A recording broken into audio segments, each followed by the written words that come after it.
트럼프 행정부의 관세 인상을 막기 위한 우리 정부의 총력전이 주말에도 분주하게 이어졌습니다. 오늘 이슈 플러스에서는 이 얘기부터 해보겠습니다. 민정훈 국립외교원 교수와 함께하겠습니다. 어서 오세요, 교수님. 예, 안녕하세요. 예. 김정관 산업통상부 장관이 미국에 다녀왔고 뒤이어서 여한구 본부장이 주말인데도 미국에 가서 실무회담을 했더라고요. 실무 협의를 했는데 뾰족한 답은 없었던 것 같습니다. 진전은 있었던 걸로 보고 있어요. 그러니까 트럼프 대통령이 우리가 어떤 관세 협상의 후속 조치로 입법 절차가 늦는다 이거를 명분으로 해가지고 관세를 15% 25% 올리기로 결정을 했지 않습니까? 우리는 그 부분에 대해서 이제 그 저지를 해야 되니까 그래서 우리의 입장을 설명하러 간 거죠. 그래서 김정관 장관이 어떻게 상무장관을 만나가지고 우리 국내 정치적인 상황 그리고 정부의 의지 이런 걸 전달을 했고요. 충분히 전달했다고 생각을 하고 있습니다. 그럼에도 불구하고 트럼프 대통령 입장에서는 뭔가 현상이 변한 건 없잖아요. 그러니까 입법 절차를 추진한다고 하지만 그래도 아직은 변한 게 없으니까 그걸 좀 지켜보고 있는 것 같고요. 어쨌든 트럼프 대통령 입장에서도 한국의 관세를 다시 추가적으로 인상을 해가지고 얻을 수 있는 게 많지는 않거든요. 그러니까 관세를 인상한다는 그 어떤 그 표명이 정치적 압박인 거지 실제로 관세를 옮겨가지고 뭔가 판을 흔들려고 하는 그건 아니라고 보거든요. 그렇기 때문에 우리 정부가 적극적으로 설득을 하고 어떤 그 관련된 진전을 보이면 그러면 관세 인하, 인상 조치는 좀 수그러들고 이제 해결되지 않을까 생각하고 있습니다.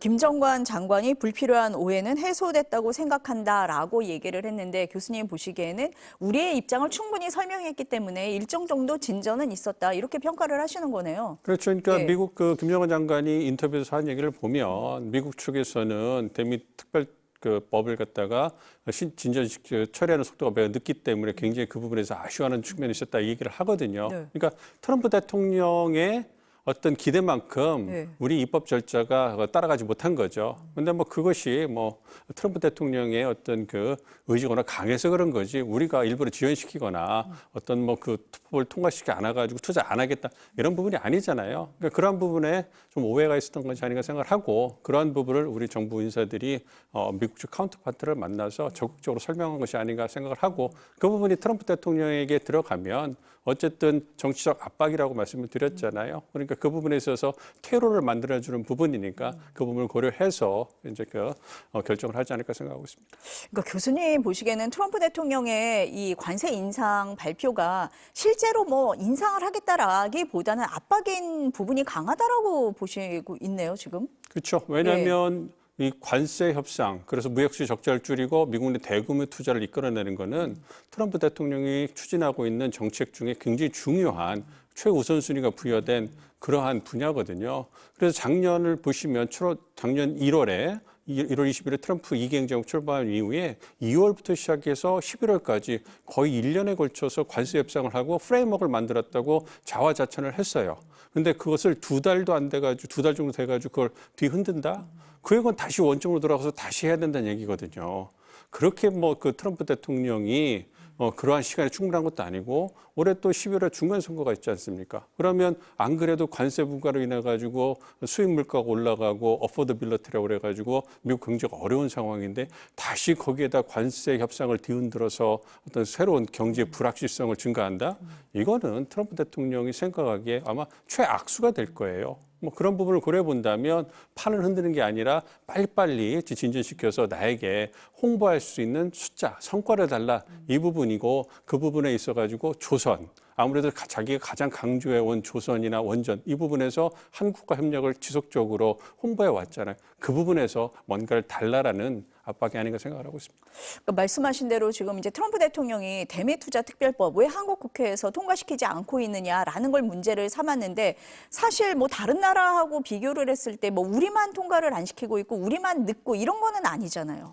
그렇죠. 그냥 불편한 걸 다 이제 방송에서 말씀을 드릴 수는 없겠습니다만 우리가 그 관세 협상이 된 게 11월이잖아요. 그리고 그것이 이제 그 국회에서 11월 중에 이제 여당이 발의를 해가지고 그래서 이제 관세 부과됐던 거 소급받은 거 아니겠습니까? 그럼 12월에 우리도 이제 예산 처리하고 1월에 기획재정부 장관 후보자 뭐 인수하면서 굉장히 바빴어요. 해당 소위가. 뭐 그런 부분에서 이제 2월이나 3월 중에 통과시키려고 하고 있는데 사실 입법 절차를 보면 한국이 미국보다 훨씬 빠릅니다. 그리고 법이 통과되는 것도 훨씬 높고요. 그리고 유럽 같은 경우 보세요. 그린란드 문제를 두고 으르렁거리다가 유럽 의회에서 대미 투자하는 부분에 대해서 승인을 보류한다고 얘기했잖아요. 그렇죠. 그리고 뭐 일본 같은 경우는 뭐 법을 만들고 그냥 정부 주도로 하고 있는 부분을 보면 사실 우리 입장에서는 좀 억울하죠. 당혹스럽죠. 2달도 안 됐는데 입법 절차가 진행됐다고 그래서 다시 관세를 옮긴다? 이건 정말로 심각한 외교적 결례인 거예요. 뭐 근데 트럼프 대통령이 미국 대통령이니까 우리가 대미 관계가 중요하니까 그냥 다독거리면서 사태를 스톱하려고 하는 거지. 이게 만약에 입장을 바꿔서 미국 같으면 뭐 용납이나 할 수 있겠습니까?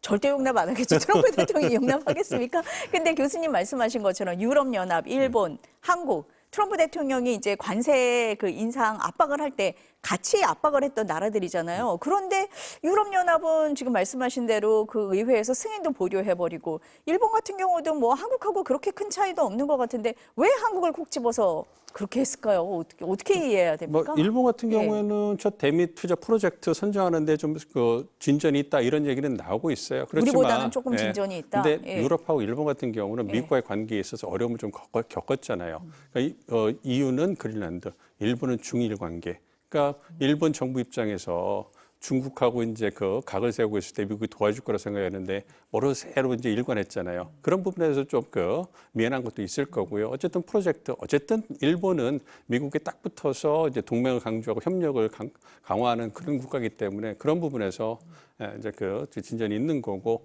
한편으로 생각해 보면 왜 한국의 투자를 이끌어내서 성과를 낸다 뭐 이건 이해되는데 왜 지금일까 생각하면 네.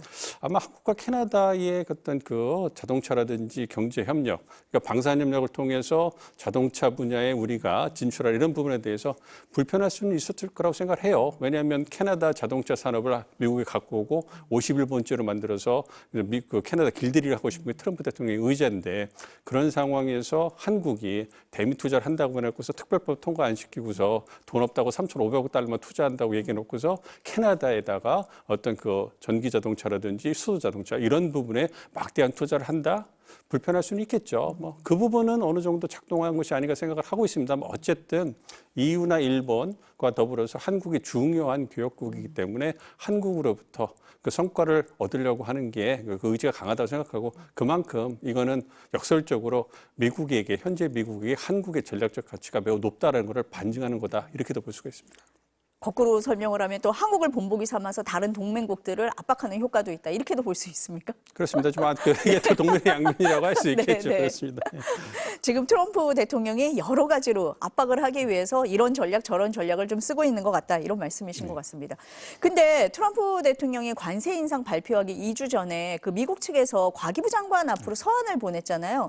그때 보면은 온라인 플랫폼 공정화법이나 뭐 정보통신망법 이런 걸 거론을 합니다. 그래서 이 디지털 규제하고 관세하고 연관이 있나? 이렇게 보는 시각도 있던데 어떻습니까? 저는 직접적인 연관은 없다고 보고 있어요. 그러니까 작년에 한미 관세 협상을 통해서 팩트시트를 보면 네. 말씀하신 그 부분이 들어와 있어요. 그러니까 온풀법이라든지 어떤 디지털 규제에 있어서 미국 기업들이 차별받지 않도록 한다 뭐 이 부분이 있기 때문에 그 부분에 대해서 미국의 어떤 주무부처가 우리 과기부를 대상으로 해서 그 부분에서 진전된 결과를 보여달라 이렇게 얘기를 한 부분인데 그거는 이제 팩트시트 중요한 부분에서 한 일부분이잖아요.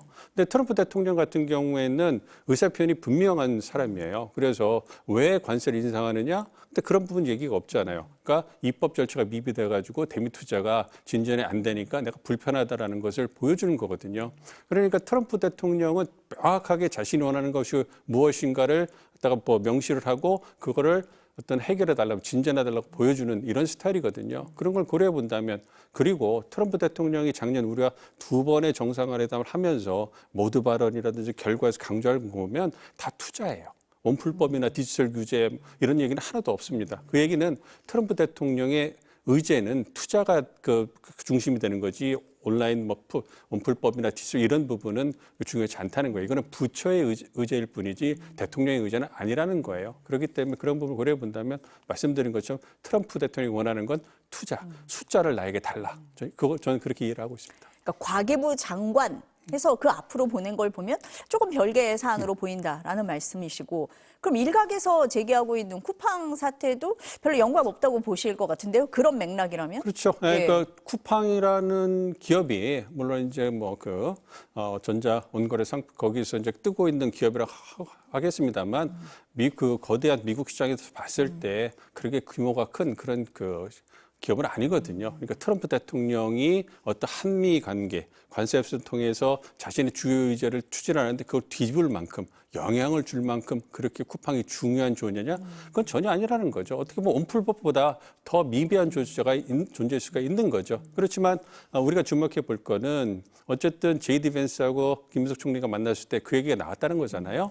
그 얘기는 쿠팡이 그만큼 트럼프 대통령 밑에까지 백악관까지 로비를 그렇게 광범위하게 했다는 얘기고, 그 부분에서 얼마만큼 어떤 그 미국이 치중된 사업을 하고 있는가 이걸 보여주는 부분이 있고요. 그렇지만 제이디 벤스하고 김 총리께서 만나셨을 때 얘기하는 거 보면 문제를 제기하고 우리 측 입장을 듣고 끄덕끄덕 하잖아요. 그건 뭐냐면 제이디 벤스 입장에서도 인풋이 들어와서 그거를 언급은 하지만 그것 때문에 한미 관계를 뒤흔들 만한 그런 의제는 아니라는 거예요. 그 작년에 6월에 우리 한미 정상회담 할 때 펄지 레볼루션인 거 하면서 종교 탄압이 한국에 일어나는 거 아니냐 그 얘기 했는데 우리 깜짝 놀랐잖아요. 근데 두 정상이 만났으면 어땠습니까? 서로 의견을 주고받으니까 잘 해결되길 바란다. 다독다독 그냥 끝났단 말이에요. 그러니까 트럼프 대통령 그 이슈는 트럼프 대통령까지 들어갈 만큼 지리친과 연관이 된 문제지만 결국 한미 관계를 흔들 만한 의제는 못 된다. 그래서 인풋이 들어왔으니까 이거를 내가 반영을 하지만 그럼에도 불구하고 한미 관계가 더 중요하니까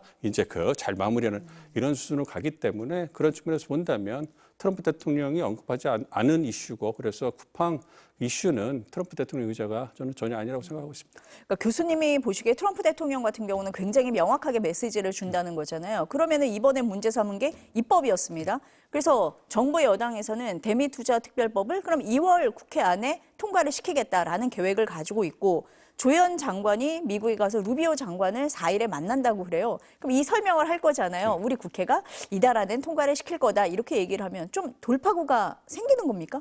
그렇죠. 저는 그렇게 보고 있습니다. 왜냐하면 말씀드린 것처럼 트럼프 대통령이 원하는 것은 진전된 모습을 보여달라는 거잖아요. 판을 깬다는 게 아니라. 그런데 만약에 그 실무진에서 관부 게재, 관세 인사를 관부 게재하는 실무 작업을 하고 있다 하는데 설령 그게 관부에 게재된다 하더라도 2월 말 3월 초에 입법이 통과되면 그러면 관세를 인상한 명분이 사라지는 거잖아요. 그럼 다시 낮춰야 된단 말이에요. 그럼 한 달짜리 해프닝으로 끝날 가능성이 높단 말이에요. 트럼프 대통령이 과연 그러한 혼란을 일으킬 만큼 결정을 할 것이냐? 그건 아니라는 거죠. 대신에 뭔가 퇴로가 필요하고 명분이 필요하니까 우리 정부가 좀 힘들긴 하지만 그걸 좀 보여줘야 되는 거죠. 그래서 우리 장관들께서 가셔가지고 한국의 입장이 이러니 노여움을 좀 풀어라 얘기를 하면서 좀 다독거리고, 그리고 우리가 입법 절차 전에도 트럼프 대통령이 그 애지중지하는 조선업 분야를 중심으로 해서 프로젝트를 준비하려고 하고 있다. 진전되고 있으니 우리를 믿고 기다려달라. 이런 얘기를 하면 충분히 정치적으로 빠져나갈 명분이 되지 않겠습니까? 그러면 또 SNS를 통해 가지고 한국 측이 적극적 성의를 보여줬다 이렇게 하면서 사태가 수습되지 않을까 저는 그렇게 기대하고 있습니다.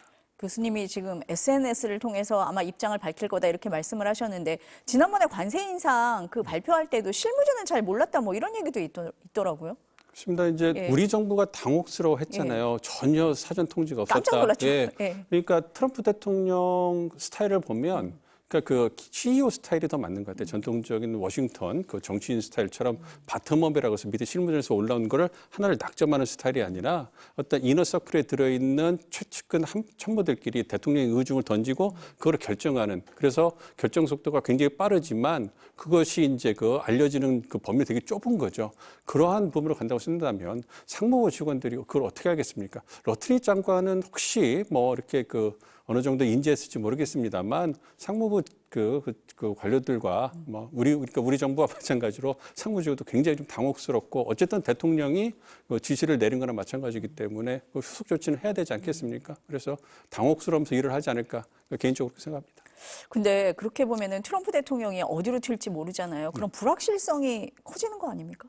그렇습니다. 그래서 작년에 저도 이제 워싱턴에 여러 번 출장을 가면서 그 전문가들, 미국 전문가들 얘기를 하면 관세 협상이 끝났다고 그래서 이게 끝이 아니다. 관세 협상을 정말 한국이 선방하고 잘했다. 그럼에도 불구하고 트럼프 대통령의 어떤 성향을 보면 이게 끝이 아니다. 언제든지 어떤 문제가 생길 수 있기 때문에 다양한 준비를 해서 그걸 대비해야 한다 얘기를 하는데 네. 뭐 그러한 것이 현실화되는 것이 아닌가 생각하고 있습니다.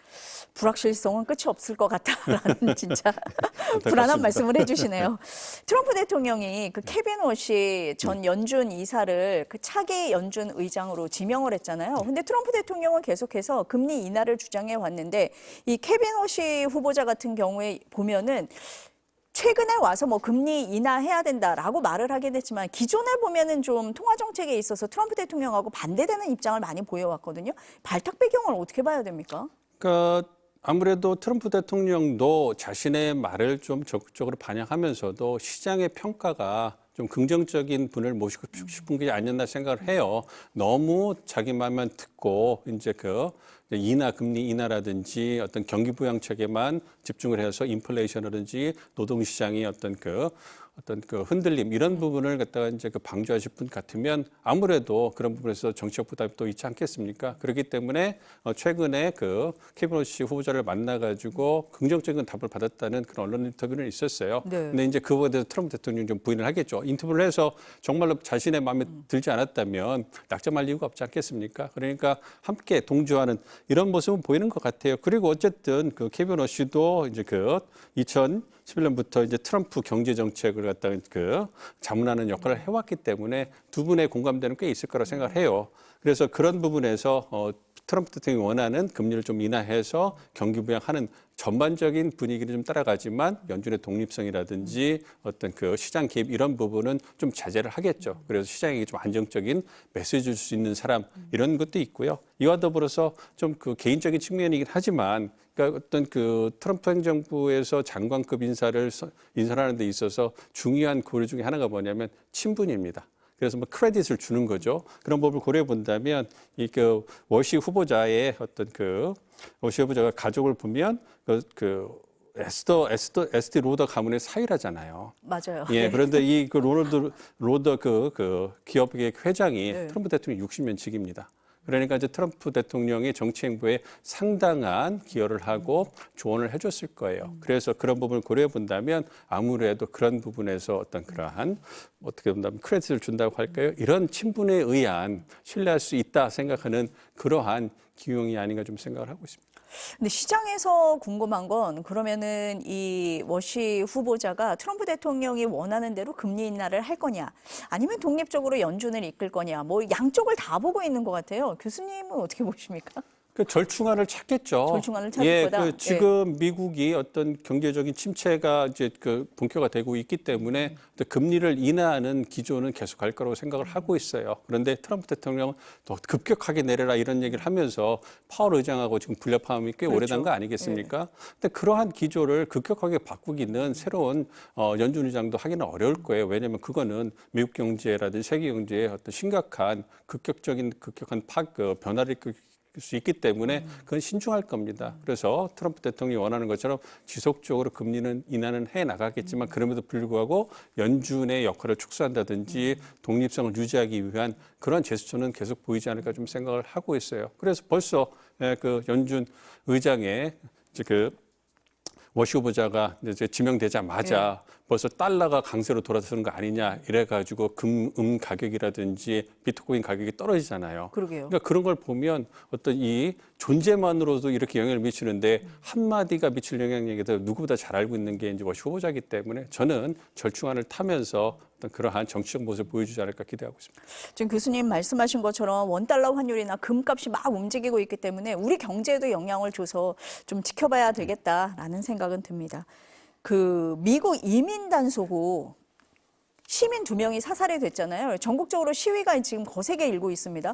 그런데도 불구하고 트럼프 대통령은 단속 의지를 꺾지 않는 것 같아요. 왜 그렇습니까?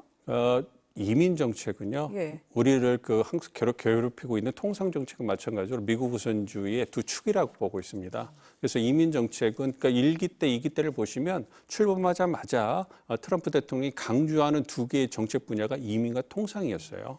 그래서 이제 2기 때 같은 경우는 미국 역사상 최대 규모의 추방 작전을 펼친다고 하잖아요. 근데 그것이 우리가 보면 이민자인 나라에서 미국이 저게 올바른 건가 생각하는데 공화당 트럼프 지지층한테는 그게 긍정적으로 받아주고 있고 중도층에게도 긍정적으로 받아주는 이슈예요.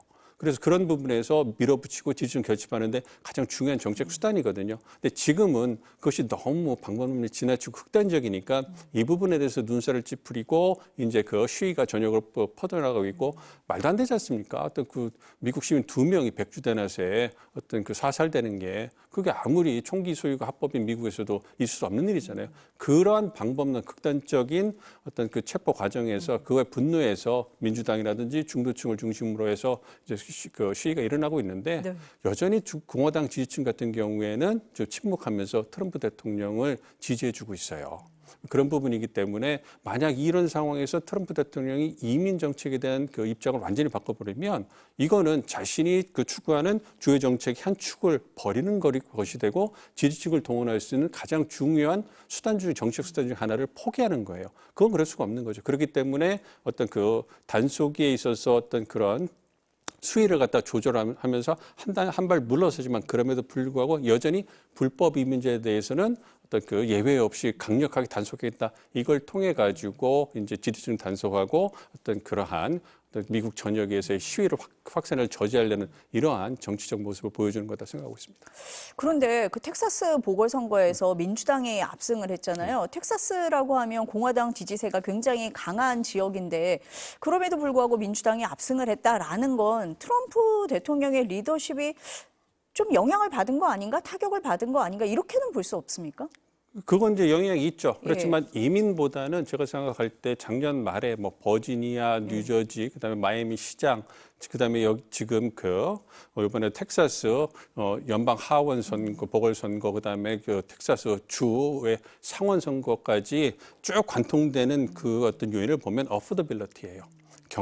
경제가 실물 경제가 어렵기 때문에 이 부분에서 이제 유권자들이 뿔이 난 거고 이 부분은 진보 정권이냐 보수 정권이냐 그러니까 레드 스테이트냐 블루 스테이트냐 이거 관계없이 미국 유권자들을 관통하는 이슈입니다. 그러니까 2024년 대선에서 트럼프 대통령이 승리할 수 있었던 가장 중요한 요인이 인플레이션인 것처럼 지금 일어나고 있는 보궐선거 재선거를 관통하는 가장 중요한 요인이 어포더빌리티 실물 경제예요. 먹고 사는 문제이기 때문에 이런 부분에서 심판 선거가 작동하고 있는 거고 이거는 레드 스테이트 공화당 지지주든 블루 스테이트 민주당 지지주든 유권자들이 공통적으로 실망하고 불만이 컸다를 보이는 거고 여기에다가 이민 문제 너무 강력한 단속을 하니까 원래 전통적으로 민주당 지지했던 라티노 히스패닉 유권자들이 2024년 대선 때 그것도 경제 인플레 때문에 이제 트럼프 지지율 한 10%, 남성 같은 경우는 19%까지 늘렸어요. 근데 그 부분에 있어서 좀 실망을 한 거죠.